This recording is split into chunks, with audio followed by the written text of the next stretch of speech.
বিদেশি বিনিয়োগকারীদের জন্য EB-5 ভিসার পরিবর্তে একটি গোল্ড কার্ড চালুর প্রস্তাব দিয়েছে যুক্তরাষ্ট্রের প্রেসিডেন্ট ডোনাল্ড ট্রাম্প।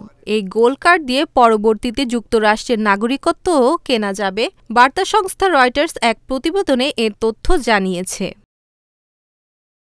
গতকাল মঙ্গলবার ডোনাল্ড ট্রাম্প সাংবাদিকদের সঙ্গে কথা বলার সময় বলেন, আমেরিকায় বড় অঙ্কের বিনিয়োগ করে কর্মসংস্থান সৃষ্টির মাধ্যমে EB-5 ভিসা দিয়ে স্থায়ী বাসিন্দা হওয়া যায়। এর পরিবর্তে এখন থেকে গোল্ড কার্ড চালু করা হবে। এই গোল্ড কার্ডের মূল্য $50 লাখ ধরা হবে বলেও জানান ডোনাল্ড ট্রাম্প। তিনি বলেন, পৃথিবীর ধনী ব্যক্তিরা এই কার্ড কিনে আমেরিকায় আসতে পারেন। আগামী 2 সপ্তাহের মধ্যে এই নতুন প্রকল্পের বিস্তারিত জানানো হবে। এই গোল্ড কার্ডে গ্রিন কার্ডের সমস্ত সুবিধা পাওয়া যাবে এবং নাগরিকত্ব পাওয়ার পথ খুলে দেবে বলেও মন্তব্য করেন যুক্তরাষ্ট্রের 47তম প্রেসিডেন্ট ডোনাল্ড ট্রাম্প।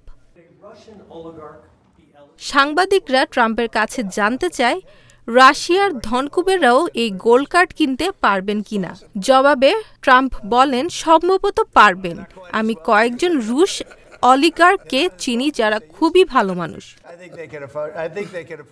1990 সাল থেকে যুক্তরাষ্ট্র EB-5 ইমিগ্রেন্ট ইনভেস্টর প্রোগ্রামটি চালু হয়েছে। বিদেশি বিনিয়োগের মাধ্যমে যুক্তরাষ্ট্রে কর্মসংস্থান তৈরি ও অর্থনৈতিক সমৃদ্ধি অর্জনের জন্য এই প্রোগ্রামটি চালু করা হয়।